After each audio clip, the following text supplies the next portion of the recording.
Politician को। तो उस ज़माने में भी ऐसा ही होता था, लेकिन तब वो प्रिंट मीडिया हुआ करता था, तो उसकी उतनी ताकत थी।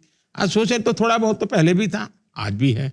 लेकिन आज आपके पास सत्य खोजने के लिए बहुत बड़ा कैनवास अवेलेबल है, बहुत अल्टरनेट रास्ते ओपन है। और आज का नौजवान जो है, ज़्यादातर इन चीज़ों को वेरीफाई करता है। देखिए, मैं आजकल कभी बच्चों को मिलता हूँ, मैं हैरान हूँ, स्पेस के विषय में काफ़ी रुचि नज़र आती है। तो चंद्रयान की सफलता ने मेरे देश के नौजवानों में एक नया स्पिरिट पैदा किया है। मुझे कई बच्चे मिलते हैं, वो गगनयान के टाइम टेबल के विषय में उनको पता होता है। सोशल मीडिया की ताकत देखिए, वो फॉलो करता है कि गगनयान का क्या हो रहा है, एस्ट्रोनॉट का क्या हो रहा है, किसकी कहाँ ट्रेनिंग चल रही है। 8वीं 9वीं कक्षा के बच्चों को पता होता है। इसका मतलब ये हुआ कि सोशल मीडिया एक प्रकार से नई जनरेशन के लिए एक बहुत बड़ी ताकत भी बन रही है, और मैं उसको उपयोगी मानता हूँ। जब मैं नया-नया राजनीतिक क्षेत्र में आया, तो मैं तो बहुत छोटा था, तो मुझे तो कोई गाली खाने का प्रश्न नहीं आता था, लेकिन ऊटपटांग चीजें मैं सुनता था। तो मुझे लगता था, ये क्यों ऐसा बोलते हैं लोग, क्यों ऐसा करते हैं? फिर धीरे-धीरे मुझे समझ में आया कि भाई ये एक क्षेत्र ही ऐसा है कि इसमें आपको जीना है। आजकल बहुत सारे बच्चे ये कह रहे हैं कि उनको एंग्जाइटी होती है, मुझे भी होती है। एंग्जाइटी मेरे लाइफ में the way it presents itself is, जैसे मैं आपके साथ बैठ के बातें कर रहा हूँ, I feel nervous, I feel anxious. मुझे ये लगता है कि पता नहीं मैं क्या बोल दूंगा, आपको कैसे लगेगा। एंड आप it's a tough conversation for me to have. बहुत सारे बच्चे एंग्जाइटी के बारे में बात कर रहे हैं। ये आपकी ज़िंदगी में भी आता है, और जब आपके बचपन में आता था, आपने इसके साथ किया क्या? आता तो होगा, ऐसा तो नहीं है कि परमात्मा ने कुछ मेरे लिए दरवाजे बंद रखे होंगे जो हर एक को देते हैं वो मुझे भी दिया होगा। लेकिन हर एक की अपनी इन चीज़ों को मैनेज करने की अलग अलग क्षमता होती है और अलग अलग स्टाइल होती है। ये आप मुझे, अगर मैं ये आपसे सीखना चाहूँ, तो how does one do it? Exactly कोई थीसिस के रूप में कहना तो बड़ा कठिन है, लेकिन मैं एक ऐसे पद पर बैठा हूं कि मुझे मेरे इमोशंस को, मेरी ये जो नेचुरल टेंडेंसी मनुष्य की होती है, उन सब से बाहर रहना होगा, सबसे ऊपर रहना होगा। अब जैसे 2002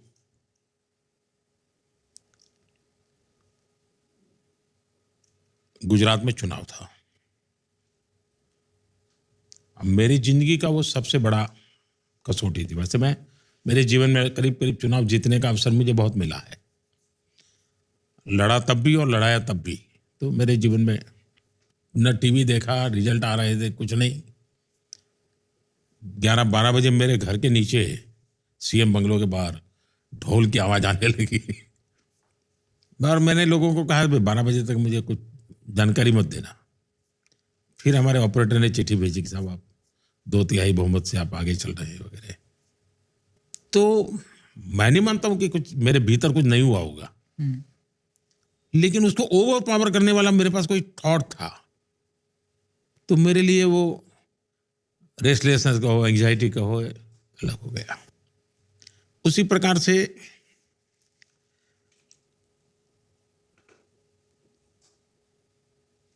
मेरे यहाँ एक बार 5 जगह पे बम ब्लास्ट हुए। आप कल्पना कर सकते हैं कैसी स्थिति होगी एक मुख्यमंत्री के नाते।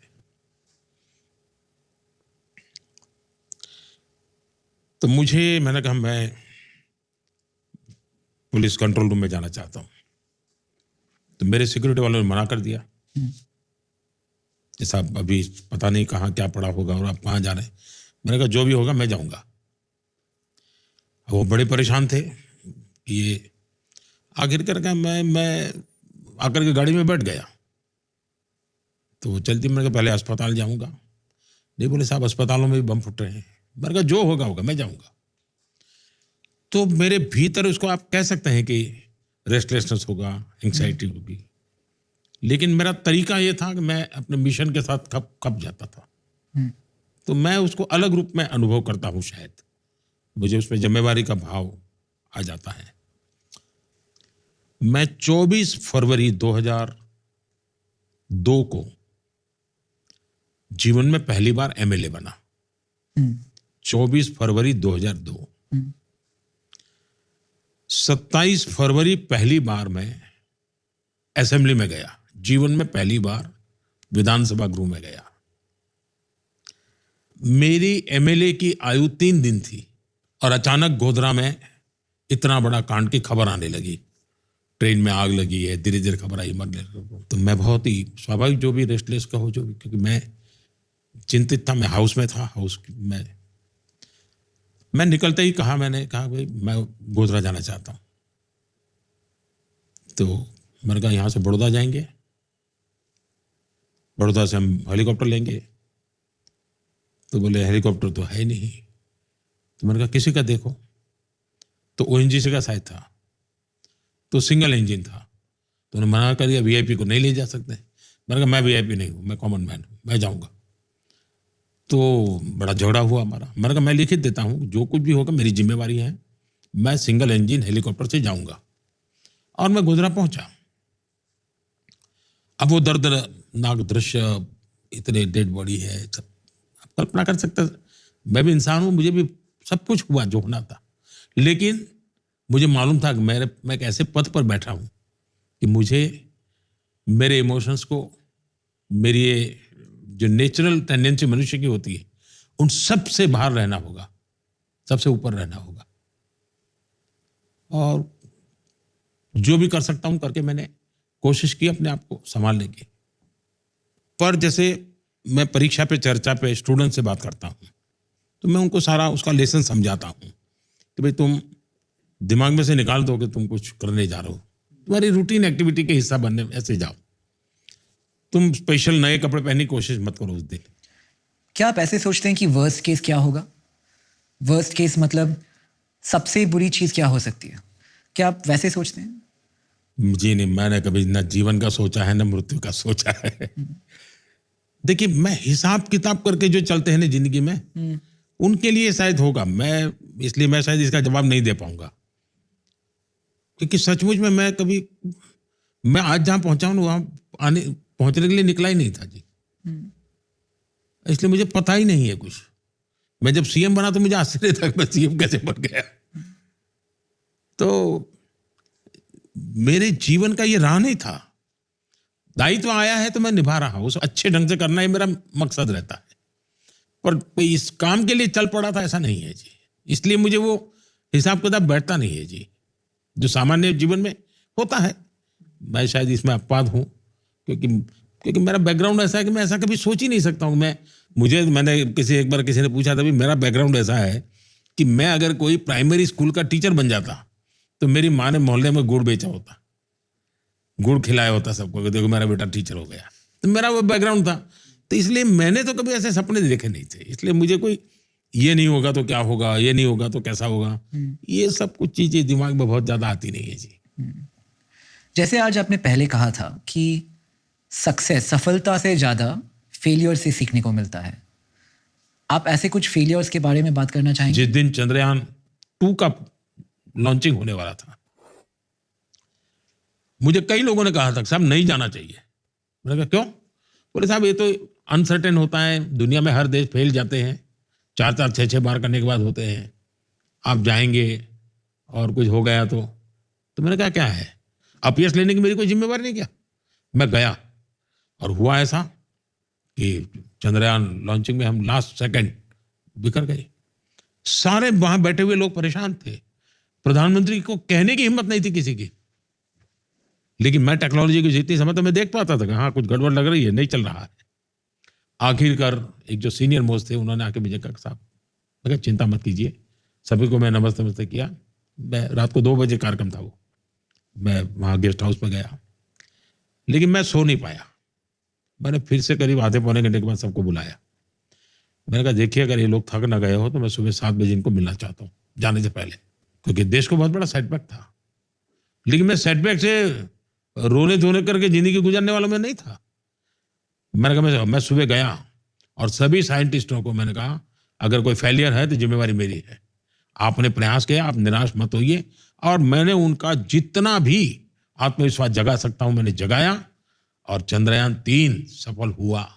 इसे कोई सीख जो आज आप यूज़ करते हैं इस इंसिडेंट से, ऐसी कोई लर्निंग जो आज आप पॉलिटिक्स में यूज़ करते हैं? देखिए, पॉलिटिक्स में रिस्क लेने के लिए बहुत तैयारी चाहिए जी। उसमें हर पल रिस्क लेना। जो मैं 1 लाख नौजवानों को कहता हूँ कि आप आइए, और मैं अपना समय भी उनके लिए देना चाहता हूँ जो ये लोग चाहते हैं। और मुझे लगता है कि देश को अगर ऐसे नौजवान मिल जाएं तो मेरा 2047 का जो एक मेरे मन में ड्रीम है वो पूरा करेंगे। मैं उनको मेरे लिए काम करने के लिए नहीं बुला रहा हूँ, देश के लिए काम करने के लिए कह रहा अपने पॉलिटिक्स में बुला हूं। लें। लेकिन उनको फियर ऑफ अननोन जिसको कहते हैं वो ना हो, इसलिए मैं उनका साथ खड़े रहना चाहता हूं। आप चिंता मत करिए, चलिए दोस्तों, और लेना पाना बनने के इरादे से मत आइए। लोकतंत्र में राजनीति का बहुत महत्व है, उसको प्रतिष्ठा दीजिए। जितनी ज्यादा प्रतिष्ठा राजनीति को मिलेगी उतना राजनीति शुद्धिकरण होगा। हम उसको निकम्मा है, गंदा है तो फिर गंदा ही आएंगे। हम इसको प्रतिष्ठा दें, अच्छे लोग आने चाहिए। तो मेरी एक कोशिश है। एक बात है कि मैं आज यहाँ पे बैठ के बोल रहा हूँ कि और यंगस्टर्स को पॉलिटिक्स में आना चाहिए। जब मैं खुद अपने बारे में बात करूँ तो 2 चीज़ें हैं। पहली चीज़ ये है कि आई लाइक माई जॉब। मुझे कंपनीज में इन्वेस्ट करना, स्टॉक मार्केट्स, ये मैं बहुत टाइम 20 साल से कर रहा हूँ, and I really love and enjoy my job. और दूसरी चीज़ ये है कि as somebody who grew up in a South Indian middle class family, बचपन से ये कहा गया था कि मेरे आगे जो ऑप्शंस है, डॉक्टर या इंजीनियर या चार्टर्ड अकाउंटेंट तब थे, अभी शायद एक स्टार्टअप भी उसमें ऐड कर सकते हैं। बट हम सब लोगों के लिए politics is a dirty place. ये इतना इनग्रेन हो गया हमारी साइकी में कि ये बदलना बहुत मुश्किल है। और अगर मैं थोड़ा और सच कहूँ इसके बारे में, वो पॉलिटिशियन बनने के बाद वो एक चीज़ जो मैं बदलना चाहता हूँ, मुझे वो पता भी नहीं कि वो चीज़ क्या है। तो हम जैसे लोगों के लिए आप क्या करेंगे? मैं दूसरी तरह से देखता हूं। आपने जो अपना एनालिसिस किया वो अधूरा है। अधूरा इसलिए है कि अगर आप जो कह रहे थे वही होते तो आज आप यहां नहीं होते। आपका एक एक मिनट रुपये पैसों का खेल होता। वो सब छोड़ छाड़ करके दिल्ली की ठंड में आप मेरे साथ अपना दिमाग खपा रहे हो। मतलब कि आप डेमोक्रेसी, पॉलिटिक्स, इससे जुड़े हो। पॉलिटिक्स का मतलब चुनाव नहीं है। पॉलिटिक्स का मतलब हार जीत नहीं है। पॉलिटिक्स का मतलब सत्ता नहीं है। वो उसका एक पहलू है। चुने हुए जनप्रतिनिधि कितने होंगे देश में? मान लीजिए 10,000 एमएलए होंगे, 1-2 हजार यहाँ, सब लोग तो जितने, लेकिन राजनीति में सब लोगों की जरूरत होती है। दूसरा, आप पॉलिसी मेकिंग में होते हैं तो बहुत बड़ा बदलाव ला सकते हैं। आप अपनी एक छोटी कंपनी में अच्छी चीज करके बदलाव लाएं, लेकिन अगर आपका व्यक्तित्व किसी पॉलिसी मेकर की जगह पे होगा, राजनीति में होगा, तो आप वो बदलाव पूरे देश में ला सकते हैं। तो सबसे बड़ा एडवांटेज ये होता है शासन व्यवस्था में कि आप नीतियां बना सकते हैं, नीतियों को एग्जीक्यूट करके आप स्थितियां बदल सकते हो, और अगर सही दिशा में हो और नेक ईमानदारी से करते हो तो आपको परिणाम नजर आते हैं। अब जैसे मैं बताऊं, हमारे देश में ट्राइबल के लिए तो काम हर सरकार करती आई है, लेकिन हमारे राष्ट्रपति जी द्रौपदी मुर्मू जी वो समाज के उस तबके से आती है। तो मैं जब भी उनसे मिलता था तो वो बहुत इमोशनल हो जाती थी। आदिवासी समाज में भी अति पिछड़े जो लोग हैं उन तक कुछ पहुंचा नहीं है, और छोटे छोटे समूह है, बिखरे हुए हैं। उन्होंने मुझे कई बार कहा कुछ करना है। मैंने उनसे कहा आप मुझे गाइड कीजिए। तो उनके मार्गदर्शन में मैंने एक स्कीम बनाई, पीएम जनमन योजना। अब ये लोग ज्यादा से ज्यादा 25 लाख लोग हैं, और वो भी 250 जगह पे हैं। पॉलिटिशियन के लिए काम का नहीं है, क्योंकि उसे वोट मिलना नहीं है, जीत हार होनी नहीं है। लेकिन जीवन के लिए बहुत बड़ा है। द्रौपदी जी उस समाज को जानती थी, उन्होंने मुझे आग्रह किया और मैंने पिया। और आज जब मैं सुनता हूँ कि साहब वहाँ पहले ये नहीं था, अब ये हो गया, वो नहीं था, हो गया, तो मेरे मन को एक बड़ा सेटिस्फेक्शन मिलता है कि जगह का क्या उपयोग हो सकता है। जिसको किसी ने नहीं पूछा उसकी पूजा करने का मुझे अवसर मिल गया। तो मैं राजनीति में अगर आप कोई अच्छे निर्णय और सही समय पर निर्णय करते हैं तो कितना बड़ा परिवर्तन ला सकते हैं, इसका एक उदाहरण है जी। और सर, मैं कोई जर्नलिस्ट नहीं हूँ, ना ही मैं एक पॉलिटिकल एक्सपर्ट हूँ। अगर मैं पॉलिसीज़ के बारे में बात करूँगा तो I sound like an idiot. इसके लिए शायद बहुत सारे मोर एक्सपीरियंस लोग हैं। But if I go back to failure, क्या आप और दे सकते हैं? और उनसे आपने क्या सीखा फ्रॉम फेलियर्स? बचपन में भी हो सकता है, सीएम के टाइम में, पिछले 10 साल में। वैसे मुझे सेटबैक तो बहुत आए हैं। अब जैसे मैं छोटा था, शायद प्राइमरी स्कूल में पढ़ता था, मुझे एग्जैक्ट याद नहीं है अभी, और हमारे राज्य में शायद कोई सैनिक स्कूल शुरू हुआ। अब मुझे अखबार पढ़ने की आदत थी, तो अखबार पढ़ना मतलब एडवर्टाइजमेंट भी पढ़ता था, कोई था बस पढ़ना मतलब पढ़ना। तो मेरे गांव में लाइब्रेरी थी, लाइब्रेरी में चला जाता था। तो मैंने ये सैनिक स्कूल का पढ़ा। तो फिर शायद उस समय 1 रुपया का मनी ऑर्डर करके वो सारा मंगवाया मैंने। अब वो सब अंग्रेजी में इतना बड़ा आया, अब हमें कुछ आता नहीं था। तो मेरे यहाँ एक रासबिहारी मणियार करके हाई स्कूल के प्रिंसिपल थे, लेकिन मेरे घर से कोई 300-400 मीटर दूरी पर रहते थे। तो जाते आते उनका घर देखते थे और हम उस बचपन में तो बहुत बड़े लगते थे हमें। तो एक दिन मैं उनके घर पहुंच गया। मैंने कहा मुझे समझ नहीं आता है, अगर कोई मुझे समझाए तो। अब वो बड़े दयालु थे, तो कहा तुम चिंता मत कर बेटा, मैं तुम्हारी चिंता करूंगा। तो उन्होंने सारा देखा और मुझे कहा देखिए ये स्कूल है, सैनिक स्कूल है, ऐसा उसका एक इंटरव्यू होता है, एग्जाम होता है, पास होता है वगैरह, जाते हैं। बाद में मैंने मेरे पिताजी को कहा, तो मेरे पिताजी ने कहा नहीं नहीं, हाँ हमारे पास पैसे वैसे नहीं है, कहीं जाना वाना नहीं है, अपने गाँव में ही रहो। अब वो मेरे मन में पता नहीं, एक सैनिक स्कूल इतनी बहुत बड़ी चीज़ होती है देश के लिए, नहीं कर पाया। तो मुझे लगता है कि शायद वो पहला ही मेरे मन में एक सेटबैक आया कि मैं ये भी नहीं कर सकता हूँ। यानी जीवन में मैं से एक एक चीज़ देखूँ। मुझे याद है, मेरे मन में इच्छा थी एक साधु जीवन जीने की इच्छा बड़ी, लेकिन मैं नहीं कर पाया। और मेरा पहला प्रयास होता है कि मैं रामकृष्ण मिशन में अपने आप को जोड़ूं। स्वामी आत्मानंद जी ने जो 100 साल उनके जीवन रहा, अभी स्वर्गवास हुआ, उन्होंने मेरे लिए बहुत कुछ कहा है, स्वामी आत्मानंद जी ने, क्योंकि मैं उनके पास रहा। लेकिन रामकृष्ण मिशन के कुछ नियम थे, मैं उस क्वालिफिकेशन में बैठता नहीं था, तो मैं वहाँ फिट नहीं हुआ, तो मुझे मना कर दिया गया। लेकिन मैं निराश नहीं हुआ। मेरे लिए मेरा सपना अधूरा रह गया, लेकिन मैं निराश नहीं हुआ। मैं सेटबैक ही था मेरे जीवन में, ऐसे ही भटकता रहा, फिर और कहीं कुछ संतों महंतों को ढूंढता रहा। वहाँ भी कुछ सफलता नहीं मिली, एक प्रकार से मैं कह सकता हूँ। तो फिर लौट के आ गया। शायद नियति ने कुछ ऐसे ही सोचा होगा, तो मुझे इस राह पर ले गई नियति। तो जीवन में सेटबैक तो आते ही हैं ऐसे। और ये सेटबैक्स ने आज आपकी पर्सनालिटी में एक महत्वपूर्ण पार्ट प्ले किया है, जैसे आपकी पर्सनालिटी आज है, और उनसे आपने क्या सीखा? मैं बताता हूँ। मैं जब आरएसएस में काम करता था, तो उस समय एक नई पुरानी जीप ली आरएसएस वालों ने। तो मुझे ड्राइविंग आता था, मैंने सीखा था, मैं नया। अब मैं ट्राइबल बेल्ट में हमारे एक संघ के अधिकारी को लेकर के ट्रैवल कर रहा था। तो उकाई डैम से हम वापस आ रहे थे,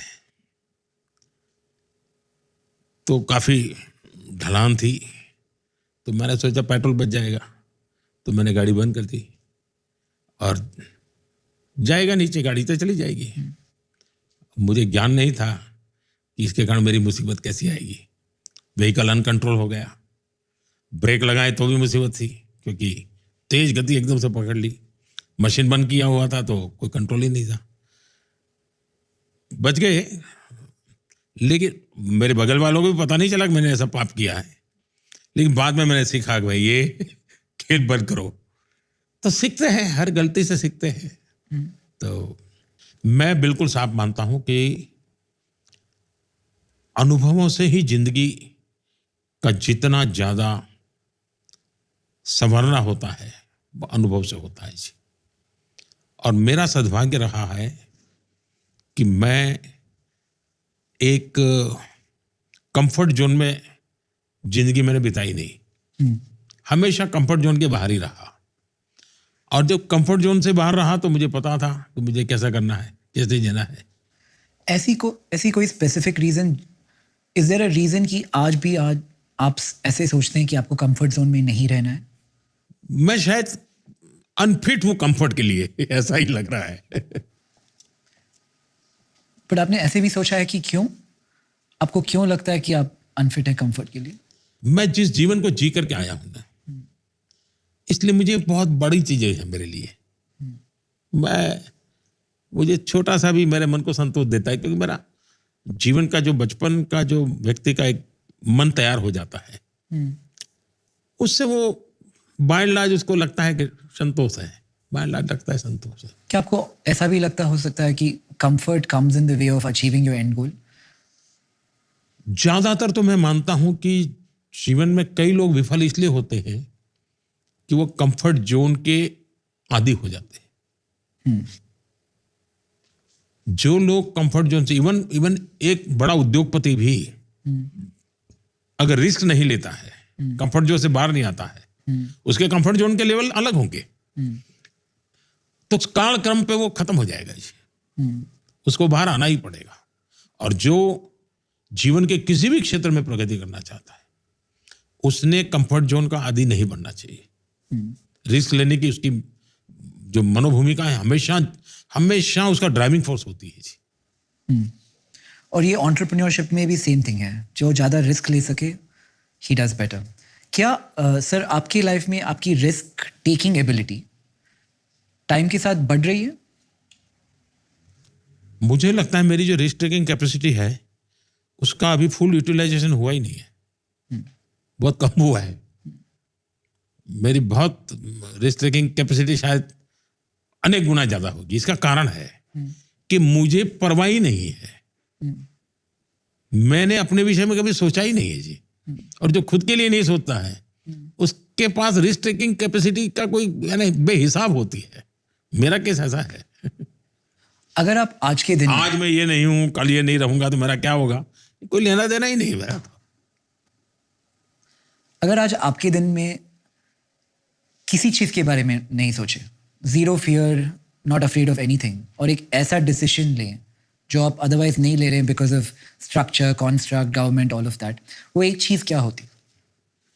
कि शायद मेरी और विधाएं समाप्त हो चुकी है, वन लाइफ वन मिशन जैसा हो गया है, इसलिए शायद मुझे। लेकिन एक चीज मैं पहले करता था जो कभी कभी मेरा मन अभी भी करता है। मेरा एक कार्यक्रम होता था और मैंने उसको नाम दिया था, मैं मुझको मिलने जाता हूं। मैं मुझको मिलने जाता हूं, यानी कभी कभी हम खुद को ही नहीं मिलते, दुनिया को तो मिलते हैं, खुद को मिलने के लिए समय ही नहीं है। तो मैं क्या करता था, साल में कोई समय निकाल के 3-4 दिन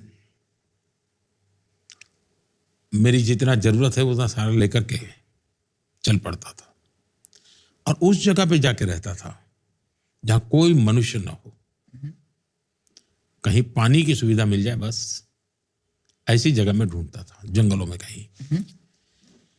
उस समय तो ये मोबाइल फोन वगैरह तो कुछ था ही नहीं, अखबार वखबार कुछ सवाल नहीं उठता था। तो वो जीवन का मेरा एक अलग आनंद होता था, वो मैं कभी कभी मिस करता हूँ। और उस दौरान आपने कुछ सीखा अपने बारे में कि जब आप अपने साथ थे अकेले में, फिलॉसफी में जैसे कि बहुत लोग कहते हैं कि the most important interesting question in life is why am I how I am. क्या आपने कुछ सीखा अपने बारे में इन दैट टाइम कि आप ऐसे क्यों हैं? अपने आप में खो जाना, बस यही एक बात है। एक उदाहरण बताता हूं इससे क्या हुआ। शायद 80s का कालखंड होगा। मैंने तय किया कि मैं रेगिस्तान में रहूँगा। तो मैं चल पड़ा, लेकिन रेगिस्तान में मैं भटकता ही गया, लेकिन एक दिया दिखता था, लेकिन मैं पहुंच ही नहीं पाता था। तो कोई मुझे कैमल वाला मिल गया। बोले, भाई तुम क्या कर रहे हो यहाँ पर? मैंने कहा, भाई मैं रेगिस्तान में अंदर जाना चाहता हूँ। उसने कहा, ऐसा करो, अभी मेरे साथ चलो, वो जो सामने लाइट दिखती है वो एक आखिरी गांव है, मैं तुम्हें वहां तक छोड़ देता हूँ, रात को वहां रुक जाना और सुबह फिर कोई वहां से तुम्हें मिल जाए तो मुझे ले गया। कोई गुलबेग करके मुस्लिम सज्जन थे, उनके यहाँ ले गया।